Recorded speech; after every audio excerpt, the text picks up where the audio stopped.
그러면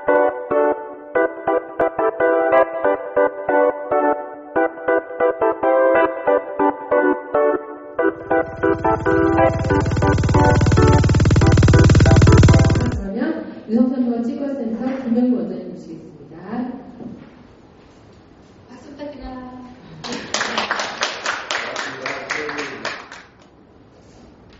네, 날씨도 춥고 좀 날씨 안 좋은데 이렇게 오셔서 감사드리고요. 오늘 제가 이제 말씀드릴 내용은 지금 고3들 시험 치다가 바빠가지고 이도 잘 못 받고 그다음에 건강관리 잘 못해가지고 지금 시험을 끝나서 이제 조금 여유가 있기 때문에 병원에 와서 혹시 아픈 데가 있는지 아니면 또 치료 받을 부분이 있으면 지금 현재 치료를 하면 좋거든요. 그래서 그게 필요한 좋은 자료들을 여러분께 소개시켜 드리겠습니다.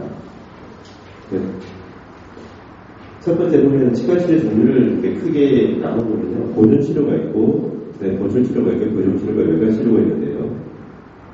보존치료 같은 경우는 이게 일반적으로 레진 트링이라고 해서 썩은 이를 갖다가 썩은 부분을 떼어 제거하고 레진이나 금이나 아니면 또 이가 많이 썩었으면 떼올 수 없으니까 신경치료를 하는 그런 치료입니다.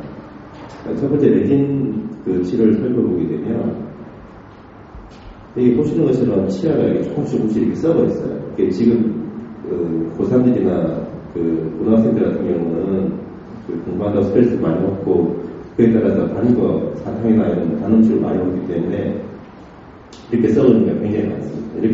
이렇게 조금 썩어 있는 경우는 간단하게 충치를 제거하고 이렇게 치아 색깔로 태우게 되면 원래 치아로 그냥 쉽게 되돌릴 수가 있습니다.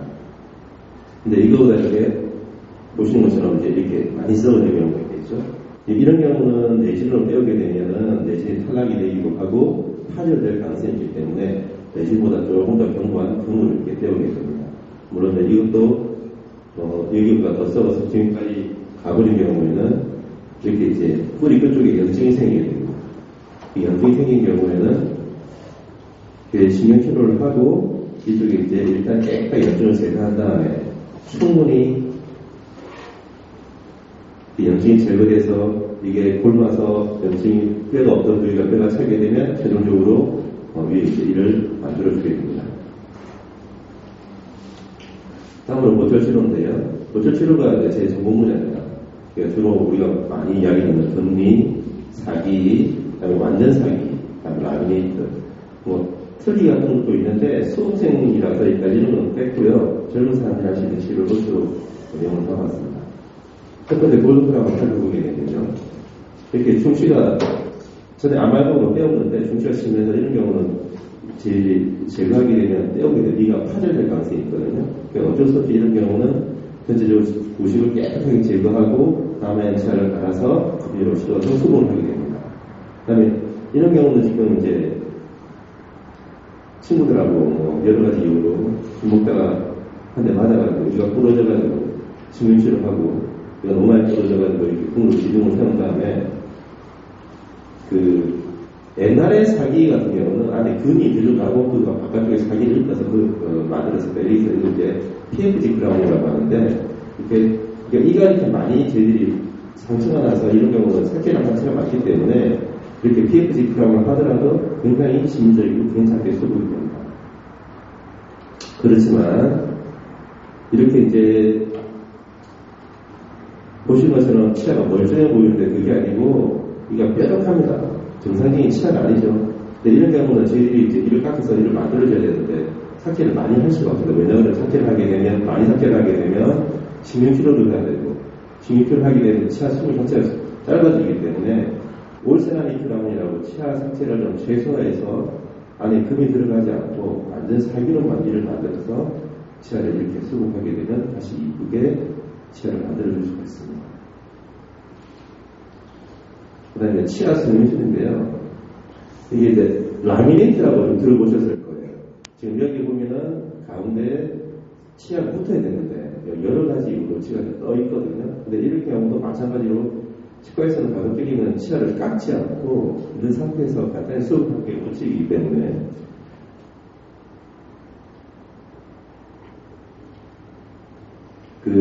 아주 조개 껍질처럼 얇게 살기를 만들게 됩니다.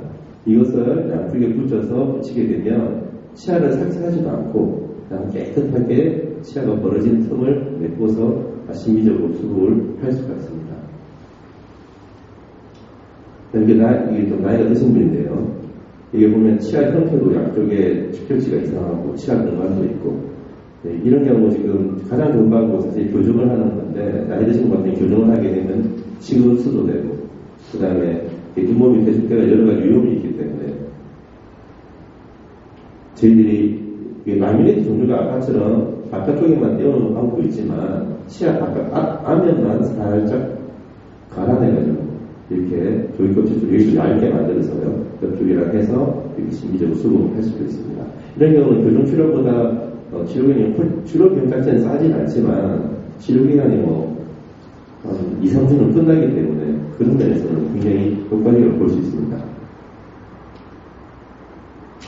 근데 이제 저희 교정치료인데요, 이게 보시기에는 전체적으로 치열이 고르지 못하는 걸 알 수가 있습니다. 근데 이게 치열이 고르지 못하면 일단 우리가 봤을 때도 심해지지 않아서 그게 안 좋은 점이 있지만, 부가적으로 밥을 먹을 때도 효과적으로 밥을 먹을 수가 없어요. 왜냐하면 이들이 고르지 않았기 때문에 밥을 먹을 때 정확하게 네가 음식을 잘 안 시킵니다. 두 번째로 치열이 고르게 안 났기 때문에 양치질을 할 때 양치질이 잘 안 돼요. 그래서 이렇게 울퉁불퉁한 부분에 젊은 사람들 같은 경우는 이건 잘 선택하고요. 나이 드신 분들 같은 경우는 잇몸이 풍실하고 해서 잇몸이 빨리 나타나게 됩니다. 그래서 꼭 이게 치열이 보지 못하고 심리적인 이유 때문에 교정을 하는 게 아니라, 저 같은 경우는 환자들이 치료로 하러 왔을 때 너무 좀 치열이 좀 보이지 않다 이런 경우는 기능적인 면하고 그다음 효과적으로 양치질 할 수 있는 것 때문에 교정 치료를 하라고 교정하는 경우가 굉장히 많습니다. 보시는 것처럼 그 교정 치료가 끝나고 나서의 치열의 모습인데 보시기 깨끗하기도 하고 전체적으로 치열이 고르게 잘 돼 있어서 양치질 하기도 쉽고요. 그 다음에 밥을 먹을 때 기능적으로 잘 먹을 수 있는 것처럼 보입니다. 그 다음에 이제 외과 처치인데요. 외과라고 하면 진짜 좀 무섭죠. 그리고 또 사실 치료 자체도 쉽지도 않고 어렵고 환자들도 되게 힘든 것 같습니다. 일반적으로 이제 고산들 같은 경우는 제일 많은 문제는 사람이 빠집니다. 그 다음에 이제 아까 말씀드린 것처럼 이가 부러져가지고 다행히 살릴 수 있으면 되는데 못 살리거나 이가 죽지 않는 곳에 이를 땡겨오면 임플란트를 해야 되고요. 요즘 이제 유행하는 이제 악기를 수술 같은 게 있습니다.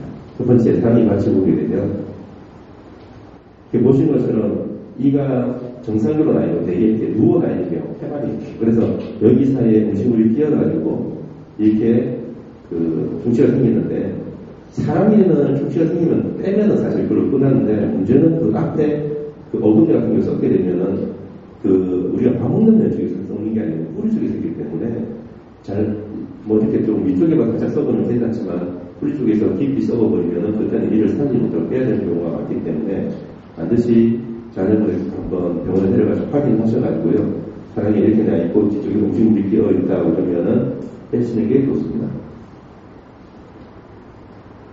다음은 임플란트인데요. 치아가 이거 보면 멀쩡해 보이죠? 근데 이제 어떤 이유인지 잘 모르겠지만 여기가 치아의 이쪽 왼쪽 중결치에 충격을 받아서 이가 금이 갔습니다. 그래서 이런 경우는 대개 이제 충격에 의해서 치아를 발치하는 경우는 주변의 잇몸이나 뼈살까지 굉장히 좋기 때문에 저희 단일 임플란트를 하는데요. 보시면 저런 게 부러진 위쪽에 크라운 부분을 제거하고 나머지 뿌리 쪽을 제거한 다음에 치아를 발치하자마자 바로 임플란트를 심었습니다. 그리고 이제 치아까지 만들었고, 이거는 이제 정상적인 사기 치아가 아니고 임시로 쓰는 레진 플라스틱 치아인데요. 이 치아를 쓰고 한 6개월에서 8개월 정도 시에다가 힘이 된 임플란트 자체가 뼈와 잘 이렇게 접착이 되게, 결합이 되기 때문에 그때 정상적인 사기 치아로 바꿔주게 됩니다. 그 다음에 악기로 수술인데요. 첫 번째 그림처럼 이렇게 세 가지 경우에 악기로 수술을 되게 많이 하게 됩니다. 이렇게 치아 턱이 좀 길어서 이거를 좀 이런 부분을 갖다 수술통에서 개선하고자 할 때 이렇게 된 걸 수술통에서 이렇게 턱을 좀 줄여줄 수가 있고요. 안쪽 그림처럼 이게 보면은 턱이 너무 없는 경우가 있습니다. 이런 경우도 수술통에서 턱을 좀 앞으로 뺄 수가 있고요. 그 다음에 제일 많이 하는 경우는 주걱턱입니다. 거기 좀 길어가지고 이런 건 되게 보기 싫기도 하고, 그 다음에 현재적으로 시열이 자체가 앞니가 앞쪽으로 빠져있기 때문에 발음이라든지 아니면 저작의 밥을 먹을 때라든지 굉장히 불편하거든요. 그래서 이런 경우는 마찬가지로 수술을 해서 턱을 씹으면 되거든요. 네, 되게 악교 수술 자체가 좀 요즘 굉장히 많이 하긴 하는데, 그래도 이거는 수술만 하는 건 아니고 교정과 선생님들하고 외과 선생님들이 같이 협진을 해가지고 하기 때문에 안심국사에서 충분한 상담을 하시고요. 그 다음에 이제 수술 자체가 쉬운 수술이 아니기 때문에 환자분 같은 경우 한다 그러면은 의사들하고 충분한 사전 설명을 들으시고 수술을 하시는 게 좋습니다. 네, 강해주신 김민희 원장님께 박수 부탁드립니다.